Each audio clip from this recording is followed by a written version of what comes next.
What's going on, everybody? It is Ethan with the Know, www.beintheknow.com. Check us out everywhere at Be in the Know or just the Know, depending on where you're looking. We are here back with another post-game show to get you in the know. Talking Saints lost over the or lost to the Miami Dolphins. Miami Dolphins, we had a chance to tie that game up at the end there. Dolphins winded up intercepting the 2-point conversion, running it all the way back for a 2-point conversion in their favor. Then the Saints kicked the onside kick and actually converted with the new kicker, Charlie Smith. First NFL game, heck of a game for the kid, making a 56-yard field goal, going 3 for 3 on the day and kicks altogether between his field goals and as well getting a successful onside kick, something you just don't see from the NFL right now very often, and it's kind of funny that the commentators even talked about, the last Saints onside kick in Miami was in the Super Bowl, but you can't do it like that anymore because you have to let them know because we caught them off guard. But it didn't matter. Charlie Smith managed to get that ball to bounce in a lot of weird ways, even to the point where they originally thought it touched a Dolphins player. I personally think in the last replay they showed, it did look like the Dolphins player, like his calf and his knee, it moved a little bit, not in a natural way, and I think that's what they saw, which is why that kick was upheld as a successful onside kick, recovered by none other than Vele, which, since we've made some trades and some movements in the wide receiving room, Vele has really come on to be a solid option and even looked like a number one option today. He made some great catches. The one that was the 2-point conversion that was intercepted. It was behind him. That's one thing, I think Rattler did and Shuck is doing it as well. You can't throw behind guys in the NFL. I mean, the speed of the game is different, so you hope that they adjust. But that's one of the hardest things: timing for wide receivers and quarterbacks get down at the pro level. Like I said, the speed of the game is so different, and you just hope that that's not something that either one of these guys struggle with long term in their careers because it's they were in the college game for so long, both of them, Shuck for I think 6 years. They're both older rookies. Rattler was last year, meaning. But either way, I'm not mad at this game. Ralph with Saints forecast on X, he mentioned the perfect outcome. Saints found a quarterback, kicker, and a wide receiver and improve their draft position. So if we're looking for positives, shout out to Ralph over there, Saints forecast on X, because that is a very, very positive outlook. But I like it, right? I'm not mad at the outlook. It makes a lot of sense. So my biggest, I think, concern or probably pet peeve about this game was just, again, it seemed like there were less times that Kellen Moore tried to get like cute and do something weird. And I just don't think you're that team yet. I'm not saying to throw that part of your aggressive and unique play calling out of the window, but I don't think you're there yet as a team. You might be there yet as a head coach, but I don't think the team is there. Right? That's the biggest thing because um, you go out there and on 2nd and 4 when you're behind, instead of what I would think that's the time to take a shot, right? Chunk that ball, do some play action. 2nd and 4. At that point, you had Kneaux having an excellent game, and even the Hull kid who was called up because of Alvin Kamara being out. They were both running very well. You run play action there. You take a shot over the just going long. That's the perfect time to do that, in my opinion, because you're just in a good position. 2nd and 4, you could do a rollout, with Shuck and run for the 4 yards on 3rd down if you need to. But instead, you did like a quarterback draw up the middle with Taysom Hill. But then at the end of the game, in an instance where I think Taysom Hill would have made more sense, you didn't use Taysom Hill. And it seems kind of funky. I don't quite understand it, but at the end of the day, that pass that Chuck threw was phenomenal. Olave just dropped it, unfortunately, and that's something that Olave is seemingly getting better about. But I think maybe I don't. I'm not going to make excuses for anybody. I think it was a good throw. I think Olave just dropped it, and that's not something that we can necessarily have happen consistently over the next however many seasons that Olave's here wearing black and gold.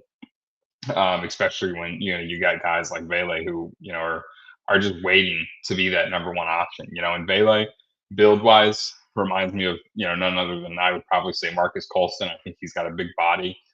He's consistent. He's not going to make any flashy, crazy plays once he gets the ball in his hand, but he does have sure hand, which is great. So yeah, I'm excited. I think, like I said, there's a lot of positives, and I'm glad that I saw that tweet from Alf over their Saints forecast before I hopped on because I think he said it very well. So as far as how the game went, other than that, I think the defense played phenomenal. I was admittedly ragging on Staley pretty often at the beginning of this year, saying there's no way these guys have regressed as much. But I think he's found the guys that want to play football the most, and he's put them out there. He's made adjustments. He's changed the scheme a little. Not changed the scheme, but he changed certain things, put guys in the right position to succeed. And Staley has done a phenomenal job at taking this defense that was looking really rough to making them look like a really good defense the last couple of weeks. So, props to him. He's made the changes that he needs to make. And I think we also saw, despite the play calling still being a little questionable here and there, I think we saw even more take a step back. And, there were some times where I think he didn't do the perfect thing, but I'm not going to say he did the wrong thing. But unfortunately, this seemed like a game where it was kind of like a battle of the play callers, and they were both trying to lose somehow. It didn't go very well, so we'll see how that ends up. I'm again still not on the whole like let's get rid of Moore train yet. He's young. He's got promise, and I mean ultimately, I think if you do get rid of him, the thing that the Saints team would do, this front office would probably just promote Staley. And I don't know if I want another Dennis Allen situation. Excellent defensive coordinator, but has he been successful as a coach? So that's where I sit on that. I don't think there's any reason to not give Moore another season. And get some experience and get more run with the ones and the guys that are going to be on this team long term. So glad to see how the game ended up, but big props to Chase Young because I mean I think Chase Young was everywhere today. Cam Jordan had 2 early sacks and, he shined early, but Chase Young finished the game strong, consistently putting pressure where it needed to be, consistently being there to make the play harder to make. So, and just in general, Chase Young had a phenomenal game. And I think you could tell, like I said, you got the right guys out there that want to make the plays.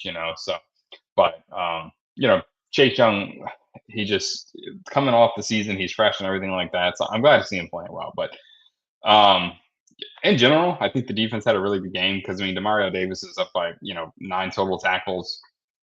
Jonas Sanker again, 5 total tackles, 1 solo.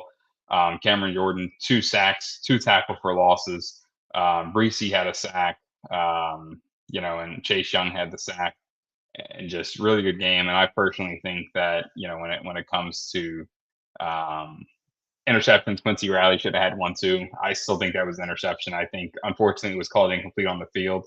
And that's one of those ones where I wish the refs would have just let it play out, right? Because you don't know. There's no way they saw that in real time, especially with the replay showing that there was nothing to clearly say he had possession of the ball. So how did you see in real time that he didn't have possession of the ball? So either way, just a lot of things. And the other thing I want to say is the kick returns. I mean, you had 4 kick returns for a total of 105 yards. That averages out to be about 25 yards per return, but the one long one by Tipton was over 30 yards, and it was a really good return. So yeah, it seems like a lot of things are going forward. The defense and the special teams obviously had a huge step forward today, because we were so used to seeing the Saints, unfortunately miss some field goals when it mattered. But Charlie Smith, he made the only field goal that mattered, or made the only field goal that he needed to. Earlier we tweeted that it was, extra point, but we went for 2, so there wasn't even an extra point. But the first career field goal for Charlie Smith, the 56-yarder, and then he finished up the game with a phenomenal onside kick that went our way. So, good to see that good to see that, Charlie Smith didn't, his first kick late in the game. I wouldn't necessarily say game was on the line, but it was pretty important in the kick that he made. So, player of the game wise, I'm going to give it to Charlie Smith. I thought Chase Young was who I was going to go for. I'm not going to lie. But I'm going to go with Charlie Smith. When you have a successful onside kick and you make a 56-yard field goal to keep this a reasonable game, you had a pretty dang good game. So props to him. I'm glad that it worked out for him. And I was a little bit concerned when they said that Charlie Smith had a better camp or a better week in practice or whatever you want to call it, because this team has unfortunately been the team of their camp legends, but when they show up to the game, they're not playing as well. So either way, Charlie Smith is my player of the game personally. And that's I think he deserves it. Kid went out there, hit a 56-yard field goal, but if we want to be technical, probably Chase Young. Bucks won 22-17 over the Cardinals. They improved to 7-5. Panthers won 31 over 28. I think there was 6 lead changes in that game. That was a close game all night or all game. 7-6 is what the Panthers will improve to. The Falcons fell to the New York Jets. So shout out to the Falcons losing just like us. New York or Atlanta Falcons go from or with that loss go to 4-8. So looking forward, we have the Buccaneers next week, and that will be an away game. So we will travel to Tampa Bay to play Tampa Bay, and the rest of the season is pretty. On the 5 games we have left, we have 3 divisional games. So we see Buccaneers, then Panthers at home, and then the last game of the season is the Falcons, which is a flex game, so we don't know what time yet, but it is in Atlanta. So. But yeah, that's pretty much it. Again, make sure you stay tuned in. We have Saints content, we have Pels content, we have LSU, Tulane, a little bit of everything we do. So at Be in the Know everywhere. Check us out at www.beintheknow.com for our post game and pre and post game articles. And make sure you stay tuned because during the week we will have our podcast dome discussions taking on the Saints week with a recap and a looking forward video as well. So again, Ethan Myers with the Know. Thank you and who dat?